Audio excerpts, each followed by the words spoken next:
त्र्यंबकं यजामहे सुगंधिं पुष्टिवर्धनम उर्वारुकमिव बंधनान् मर्त्योर्मुक्षीय मामृतात्। जी हाँ, आज है महाशिवरात्रि और महाशिवरात्रि की मेरी तरफ से, स्टार आईक्यू परिवार की तरफ से आप सभी को ढेरों शुभकामनाएं। ये महाशिवरात्रि आपके जीवन में हजारों खुशियां लेके आए, लाखों करोड़ों खुशियां लेके आए। आप सदा मुस्कुराते रहें। भगवान भोलेनाथ आप सभी पे अपनी कृपा दृष्टि बनाए रखें, मुझ पे भी बनाए रखें, ठीक है, सभी पे बनाए रखें। हमेशा हंसते मुस्कुराते रहें। आप सभी को राधे राधे, ओम नमः शिवाय। चलिएगा शुरू करते हैं हम लोग। आज 19 जुलाई है और 19 जुलाई 2020 के हरियाणा करंट अफेयर का पर्टिकुलर वीडियो है ये। आशा करता हूँ आप सभी बहुत अच्छे होंगे। मेरा नाम है सुनील, स्टार आईक्यू एजुकेशन में आप सभी का स्वागत करता हूँ। अगर आपको इस लेक्चर का या मेरे द्वारा पढ़ाए गए सभी लेक्चर का पीडीएफ फाइल चाहिए तो आप star IQ PDF Telegram channel को ज्वाइन कर लीजिएगा। इसी नाम से स्टार आईक्यू क्विज के नाम से एक टेलीग्राम ग्रुप भी है जहां पे हर रोज क्विज चलती रहती है। टाइम टेबल वहां पे दे रखा है, सुबह 9 बजे से रात को 9 बजे तक क्विज चलती रहती है। तो उस टेलीग्राम ग्रुप को आप ज्वाइन कीजिएगा। ऑलरेडी 3000 के आसपास बच्चों ने उसे ज्वाइन कर लिया है, तो आप भी ऐड होइएगा और अपने फ्रेंड्स को भी जल्दी से जल्दी उसके अंदर ऐड करिएगा। आप मुझे फेसबुक पे और इंस्टाग्राम पे भी इन आईडीज पे फॉलो कर सकते हैं। कल मैंने आपसे क्वेश्चन पूछा था, उसका सही जवाब क्या था कि नियम 134A के संबंध में कौन सा सत्य कथन है, यानी कि जो हमारा नियम है, रूल है 134A, उससे रिलेटेड इनमें से कौन सी स्टेटमेंट ट्रू है। तो पहली स्टेटमेंट दी गई है हमें कि यह गरीब छात्रों की स्कूल फीस से संबंधित है। हाँ जी, बिल्कुल सही स्टेटमेंट है ये, ए ऑप्शन ये ठीक है, पहली स्टेटमेंट। इसे राज्य उच्च न्यायालय ने वैध ठहराया है, यानी कि जो हमारा स्टेट हाई कोर्ट है उन्होंने इसे वैलिड बताया है, ये भी बिल्कुल ठीक है, यानी कि इसका ऑप्शन सी ठीक है। केवल 1 और 2 दोनों ही ठीक है इसके। बहुत सारे बच्चों ने इसे डिटेल में लिखा है, और बल्कि मैं तो हर रोज कहता हूं कि आप एक बार कमेंट सेक्शन को जरूर खोलिएगा वीडियो के साथ में और बच्चों के कमेंट पढ़िएगा और उन्हें अप्रिशिएट भी कीजिएगा, क्योंकि बहुत सारे बच्चों ने बहुत अच्छे तरीके से लिख रखा होता है, डिटेल से पॉइंट बना बना के लिख रखा होता है। मैं तो कहता हूं उनके आप नोट्स भी बना सकते हैं। उनको अप्रिशिएट कीजिएगा, उनके कमेंट लाइक कीजिएगा, उनको कहिएगा कि आपने अच्छा किया है ये, क्योंकि अगर कोई अच्छा करता है तो उसकी तारीफ करने में भी आपको कोई कोताही नहीं करनी चाहिए, ठीक है ना। तो चलिएगा आगे बढ़ते हैं हम लोग। आज का हमारा पहला क्वेश्चन है कि हाल ही में हरियाणा सरकार ने किस जिले में शिवरात्रि पर टोकन सिस्टम में मंदिर में एंट्री देने का फैसला किया है। तो अभी हाल ही में हरियाणा के अंदर जो है गुरुग्राम, यानी कि गुड़गांव पुराना नाम, और फरीदाबाद, इन दोनों के अंदर जो है शिवरात्रि पर टोकन सिस्टम से मंदिर में एंट्री देने का फैसला किया है, यानी कि इस क्वेश्चन का डी ऑप्शन ठीक रहेगा, ए और बी दोनों ही ठीक रहेंगे। अच्छा सर, ये ऐसा किया क्यों गया है? तो इसका सीधा सा कारण है कि कोरोना वायरस का समय है। कोरोना वायरस के समय के चलते हुए पब्लिक गैदरिंग नहीं होनी चाहिए, भीड़ इकट्ठी नहीं होनी चाहिए। इसी वजह से मैंने आपको थोड़े टाइम पहले पढ़ाया होगा कि हरियाणा, यूपी और उत्तराखंड, इन्हीं 3 राज्यों ने जो है कावड़ यात्रा पर रोक लगा दी।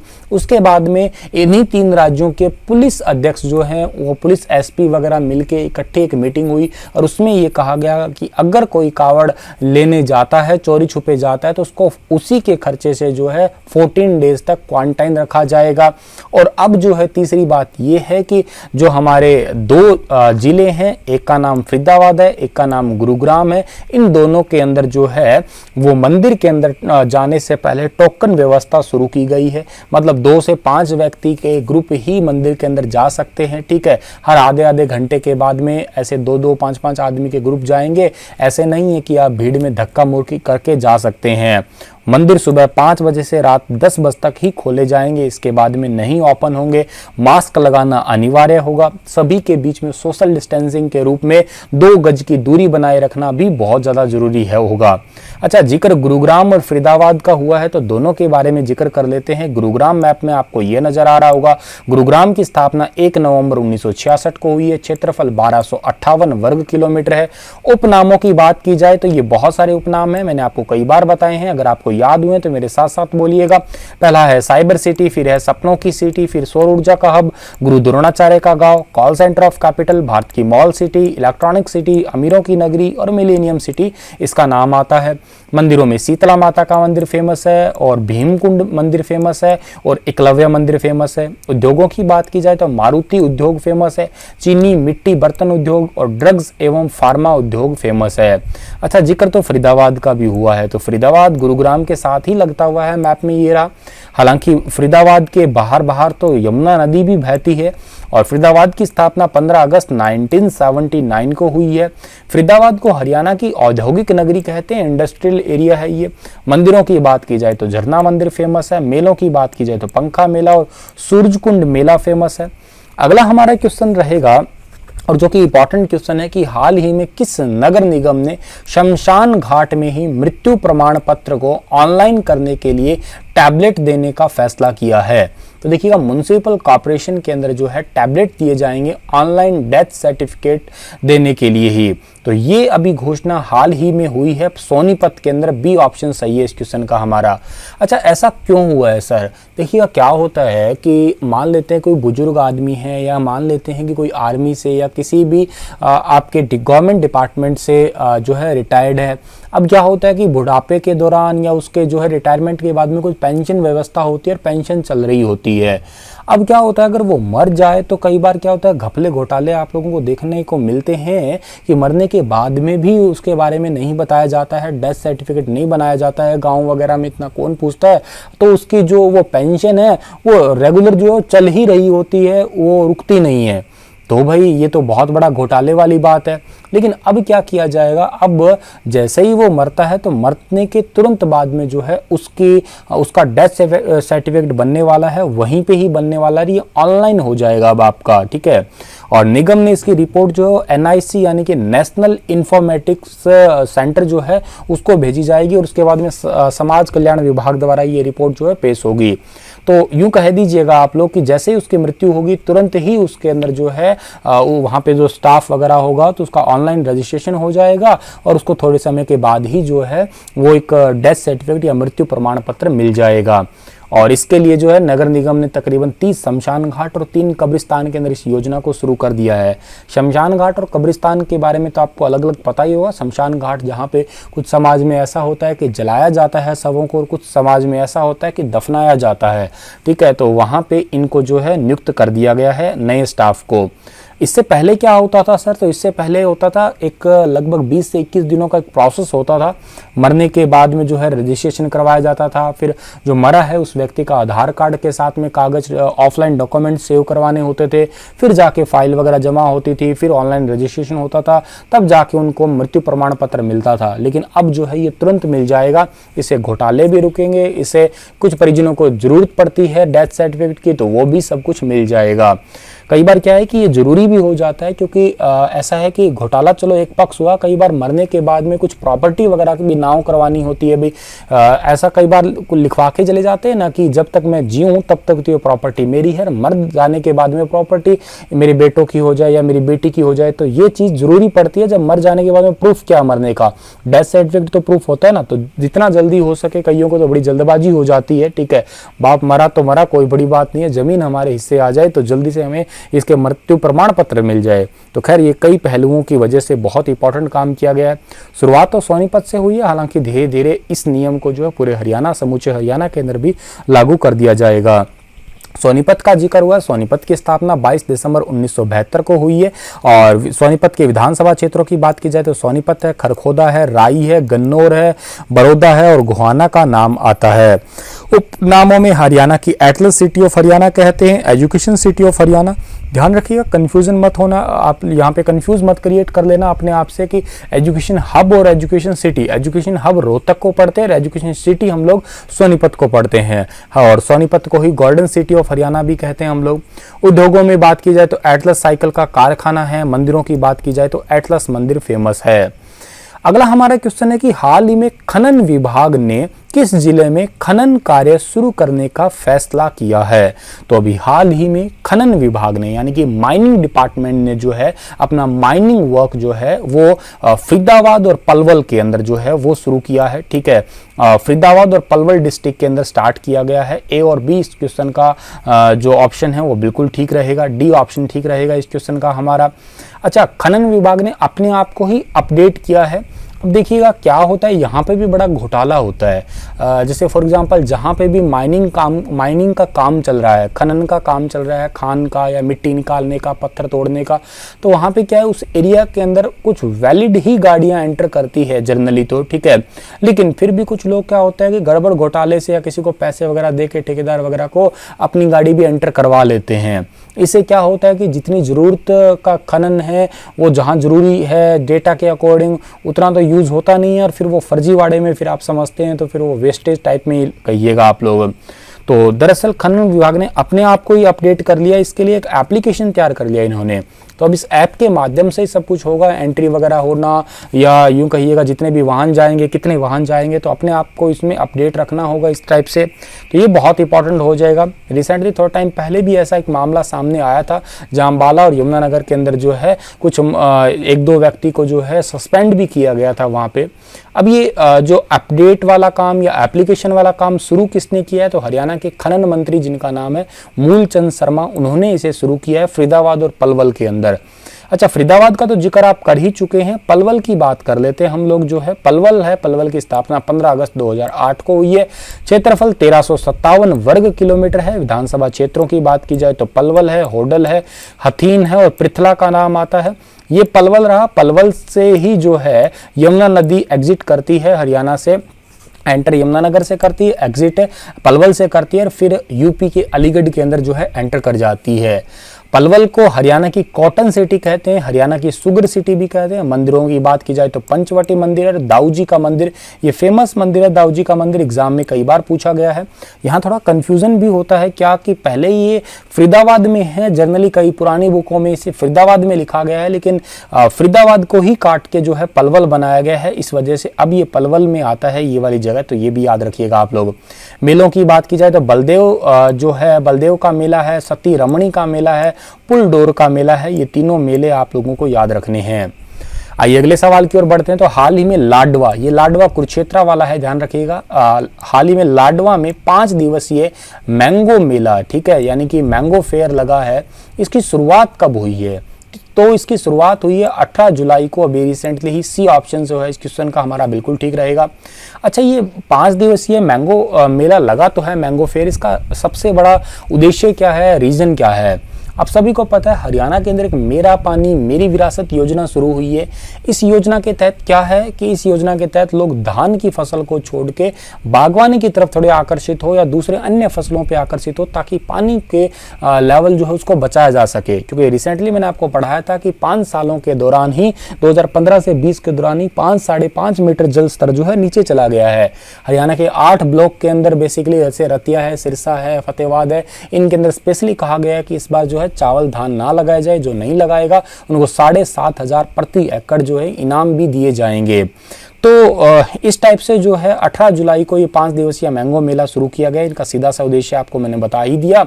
इसको यूट्यूब, फेसबुक, ट्विटर वगैरह पे लाइव जो है वो भी दिखाया गया है। ये इसका शुभारंभ किया किसने है? हरियाणा के कृषि और किसान कल्याण मंत्री जेपी दलाल या जयप्रकाश दलाल ने ही इसकी शुरुआत की गई है। अच्छा, किसानों को बाग वगैरह लगाने से बेनिफिट क्या होगा? तो उनको बेनिफिट ये होगा कि उनके संसाधन यानी कि जितने भी इक्विपमेंट है वो तो कम लगेंगे ही लगेंगे, उनके साथ में कुछ उनको पैसा भी ज़्यादा मिलेगा और बार बार झंझट नहीं है। क्योंकि देखो, बाग अगर बड़ा हो जाता है तो फिर ज़्यादा झंझट नहीं है, ठेके वगैरह भी ले जाते हैं बाग तो, और कुछ जो है कंपनियाँ वगैरह ही पूरे बाग को, जैसे मैंने एग्जाम्पल से बात करूँ, पंजाब में कुछ मेरे रिलेटिव्स रहते हैं तो उनके ना किन्नुओं के बाग है, किन्नू के बाग उनके जो है ये रियल जूस, ट्रॉपिकोना वाले ऐसी कोई कंपनियां, इनके जो नीचे कंपनियां काम करती है, और जब वो किन्नू गल सड़ जाते हैं तो उसके पूरे के पूरे बाग को ले ही जाते हैं। लेकिन आपको मैं बता देता हूं, जो ये बिल्कुल ही खराब टाइप्स के हो जाते हैं, बिल्कुल ही पिल्ले से हो जाते हैं किन्नू, मतलब खाने लायक होते ही नहीं है। जनरली कंपनियां जूस वाली इन्हें ही लेके जाती है और इन्हीं से फिर वो जूस वगैरह बनाती है। हालांकि रियल फ्रूट्स वगैरह तो ये जूस प्योर नहीं होता है, तो आर्टिफिशियल फ्लेवर, सारे फ्लेवर तैयार किए जाते हैं ईस्टर वगैरह से, लेकिन फिर भी कुछ हद तक अगर यूज़ करें तो इस टाइप से ही ये यूज़ करते हैं।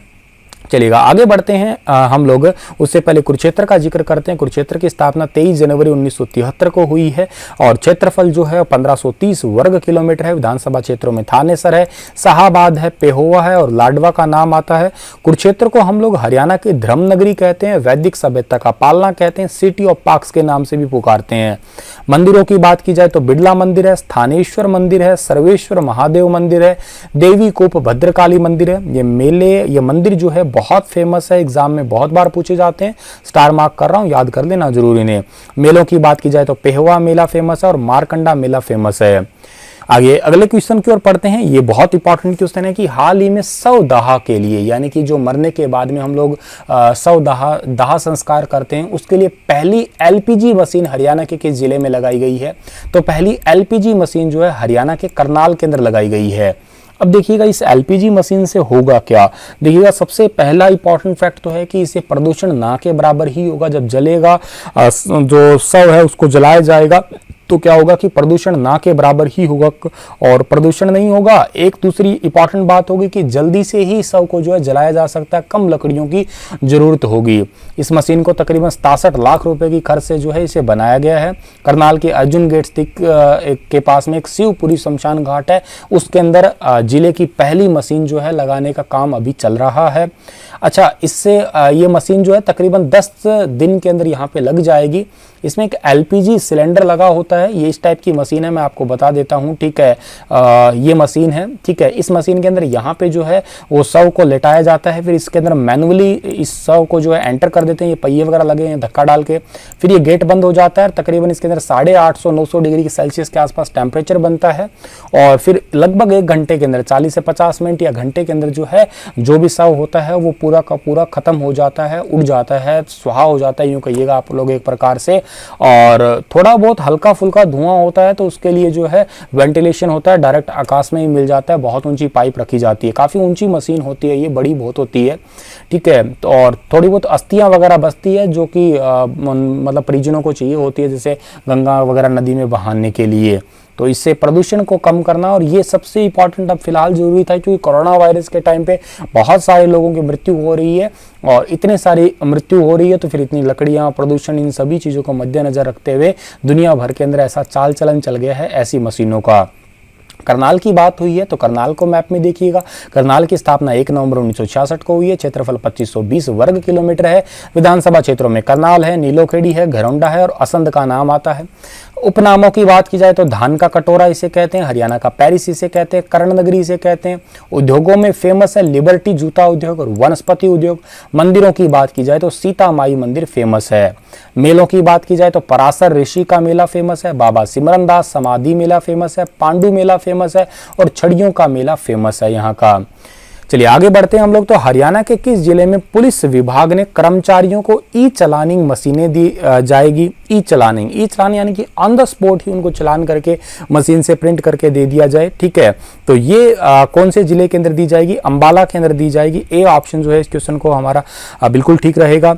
और पुलिस विभाग के कर्मचारियों को 18 ई चलानिंग मशीनें मिलने वाली है ताकि मौके पे ही चालान काट के दिए जा सके जो भी नियमों का उल्लंघन करते हैं। हालांकि पहले भी पुलिस के पास में 45 ई चलानिंग मशीनें हैं, ठीक है, 18 एक्स्ट्रा दी जाएगी, ठीक है। और उसके बाद में जो है अंबाला का जिक्र होना है तो अंबाला की स्थापना 1 नवंबर 1966 को हुई है। क्षेत्रफल 1574 वर्ग किलोमीटर है। विधानसभा क्षेत्रों में अंबाला, अंबाला कैंट, मुलाना और नारायणगढ़ का नाम आता है। वैज्ञानिक उपकरणों की नगरी कहते हैं इसे, ट्विन सिटी कहते हैं इसे, साइंस सिटी के नाम से भी इसे पुकारते हैं हम लोग। अंबाला के प्रमुख मेलों की बात की जाए तो वामन द्वादशी का मेला अंबाला में है, तीज का मेला पंजाखेड़ा, शारदा देवी का मेला त्रिलोक में है, ये भी आप अच्छे से याद करिएगा। और मंदिरों की बात की जाए तो मंदिर अंबा या अंबिका का मंदिर, शारदा देवी मंदिर और राधा कृष्ण मंदिर फेमस मंदिर है यहाँ पे। आइए अगले क्वेश्चन की ओर चलते हैं। तो कोरोना के बढ़ते संक्रमण को देखते हुए हरियाणा सचिवालय को कब तक रोजाना सैनिटाइज करने का फैसला किया गया है? मतलब हर रोज सैनिटाइज किया जाएगा अगले 1 साल तक। सी ऑप्शन जो है क्वेश्चन का बिल्कुल ठीक रहेगा। यहाँ के जो मतलब सचिवालय जो है इसमें लाइब्रेरी हुआ या सीढ़ियाँ हुई, ग्राउंड फ्लोर हुए या जितने भी फ्लोर है, कमरे है, शौचालय, जितनी भी चीजें हैं यहाँ पे, कमरे वगैरह, ऑफिसर्स के रूम है, ऑफिस है, सभी को सैनिटाइज किया जाएगा 30 अगस्त 2021 तक ये काम चलने वाला है, लेकिन संडे को छुट्टी वगैरह रहेगी। कोई कामकाज बंद नहीं रहेगा, काम वगैरह सब कुछ चलता रहेगा, बस सैनिटाइज करने वाली बात है एक इंपॉर्टेंट। हरियाणा के किस जिले में हरियाली बढ़ाने के लिए ड्रोन से बीज गिराने की योजना शुरू की गई है? ये भी बहुत अच्छा क्वेश्चन है। ड्रोन से बीज गिराने की सुविधा जो है वो यमुनानगर के अंदर की गई है। डी ऑप्शन सही है इस क्वेश्चन का हमारा।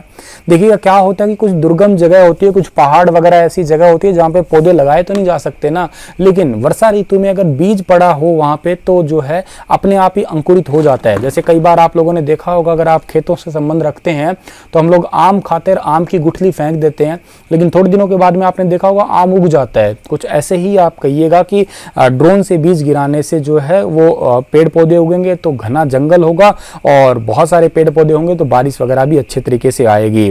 पहाड़, जंगल, नदी, नालों के किनारे जो है ड्रोन के बीज गिराने की योजना शुरू की गई है ताकि जो है बीज अंकुरित हो सके।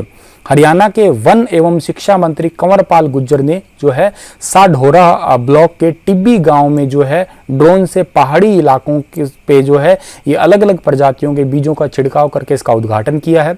और शुरू में 550 हेक्टेयर के अंदर जो है ये बीज गिराए गए हैं ताकि लाखों पेड़ उगें और हरियाली जो है हरियाणा के अंदर बढ़ जाए। कुछ इस टाइप से ड्रोन होगा, थैलियां भर के जो है और ड्रोन से बीज वगैरह गिराए जाएंगे। यमुनानगर का जिक्र हो रहा है। यमुनानगर की स्थापना 1 नवंबर 1989 को हुई है। क्षेत्रफल 1768 वर्ग किलोमीटर है। विधानसभा क्षेत्रों में यमुनानगर है, जगाधरी है, और उसके बाद में रादौर है और साढौरा है। ठीक है। और उपनामों की बात की जाए तो हरियाणा की पेपर सिटी है। मंदिरों की बात की जाए तो पंचमुखी हनुमान मंदिर, आदि बद्री नारायण मंदिर, सूर्य कुंड मंदिर फेमस है। ताजेवाला हेड भी, हथेनी कुंड बैराज भी यमुनानगर में ही है। हाल ही में हरियाणा सरकार ने 70,000 पुलिस व जेल कर्मी को बिना टिकट रोडवेज बस में सफर करने के आदेश देकर किस साल के आदेशों में संशोधन किया है? देखिएगा, थोड़े टाइम पहले ही दिसंबर 2019 की ही बात है, तब क्या हुआ था, एक आदेश आया था परिवहन विभाग की तरफ से कि जितने भी आपके ये पुलिस कर्मी हैं, जेल कर्मी हैं, तो ये कभी भी किसी व्यक्ति को पकड़ के इधर उधर लेके जाते हैं, समन पेश करते हैं या किसी कैदी को पेश करते हैं तो किराया देके ही बैठेंगे रोडवेज बस में। लेकिन अब जो है इस बात को जो है वापस ले लिया है और कहा है कि हरियाणा, चंडीगढ़, दिल्ली जाने पर पहचान पत्र दिखा के जो है यात्रा कर सकते हैं, या अपने पुलिस ड्यूटी का, यूं कहिएगा आप लोग कि हम लोग पुलिस ऑन ड्यूटी हैं, या कोर्ट का आदेश वगैरह दिखा के जो है फ्री में यात्रा कर सकते हैं। हाँ, ये जरूर है कि पर्सनल यात्रा के लिए जा रहे हैं तो फिर गड़बड़ हो जाएगा। ठीक है, ये बात आप याद कर लीजिएगा। अगला हमारा क्वेश्चन है, हाल ही में हरियाणा के किस जिले में मोहल्ला पाठशाला की शुरुआत की गई है? ये की गई है नूह के अंदर। सभी को पता है स्कूल, कॉलेज, कोचिंग सेंटर सब बंद है, लेकिन बच्चों की पढ़ाई बंद ना हो इसलिए मोहल्ले के अंदर जो है पाठशाला बनाई गई है नूह के द्वारा। यहाँ पे थोड़ा यूं कहिएगा आप लोग सोशल डिस्टेंसिंग के साथ ही एजुकेशन को शुरू किया जा रहा है। हर एक गांव के अंदर जो है शिक्षा दूत बनेंगे, सेवा सेवक बनेंगे, ड्यूटी लगाएंगे, कैसे जो है सोशल डिस्टेंसिंग के साथ में मोहल्ला पाठशाला के अंदर है बच्चों को पढ़ाया जा रहा है कि नहीं जा रहा है, इन चीज़ों को वो देखरेख करने वाले हैं। और इस कार्यक्रम की शुरुआत जो है वो गांव बीबा से हो चुकी है। जिला शिक्षा अधिकारी अनूप जाखड़ ने इस कार्यक्रम की शुरुआत की है। कोविड-19 के चलते शिक्षा में आ रहे गैप को भरने के लिए शिक्षा दूतों का ये बहुत ही इंपॉर्टेंट काम रहने वाला है। और नूह की बात कर लेते हैं। नूह की स्थापना 4 अप्रैल 2005 को हुई है। क्षेत्रफल 1507 वर्ग किलोमीटर है। हरियाणा के अंदर सबसे ज़्यादा मुस्लिम यहीं पे ही रहते हैं। विधानसभा क्षेत्रों में नूह, फिरोजपुर और पुन्हाना का नाम आता है। पुराना नाम इसका मेवात और सत्यमेवपुरम है। और मेलों में रावण का मेला फेमस है। इंदौरी नदी यहाँ की फेमस है, याद रखिएगा आप लोग। और झूलती मीनारे, कोटला झील और के साथ में कोटला पहाड़ी, उजीना झील, गांधी पार्क और शेख मूसा की मजार फेमस पर्यटक स्थल है यहाँ के। चलिएगा, आज के करंट अफेयर इतने ही थे। आप लोगों के लिए क्वेश्चन है कि हरियाणा के किस जिले में मुख्य रूप से कृषि आधारित उद्योगों का विकास हुआ है? बहुत अच्छा क्वेश्चन है ये, काफी बार एग्जाम ने इसे पूछा भी है। ऑप्शन है फरीदाबाद, जींद, गुरुग्राम और कैथल। अगेन वही कहूंगा कि कृषि आधारित उद्योगों कौन कौन से होते हैं, पहले तो आप ये बताइएगा, फिर इस जिले के बारे में डिटेल से लिखिएगा। थोड़ा सा वीडियो का लेंथ लंबा हो जाता है, बुरा तो नहीं मानेंगे ना, क्योंकि देखो चीज़ों को समझाने में वक्त लगता है, रांद काटने में तो आपको पता ही है कि चुटकियाँ लगती है। खैर चलिएगा, उम्मीद करता हूँ आपको ये लेक्चर समझ आया होगा। कल फिर हाजिर होऊंगा लेटेस्ट अपडेट के साथ में। तब तक के लिए आप हंसते रहना, मुस्कुराते रहना, अपना ख्याल रखना। अगेन फिर कहूँगा हैप्पी महाशिवरात्रि। ओम नमः शिवाय।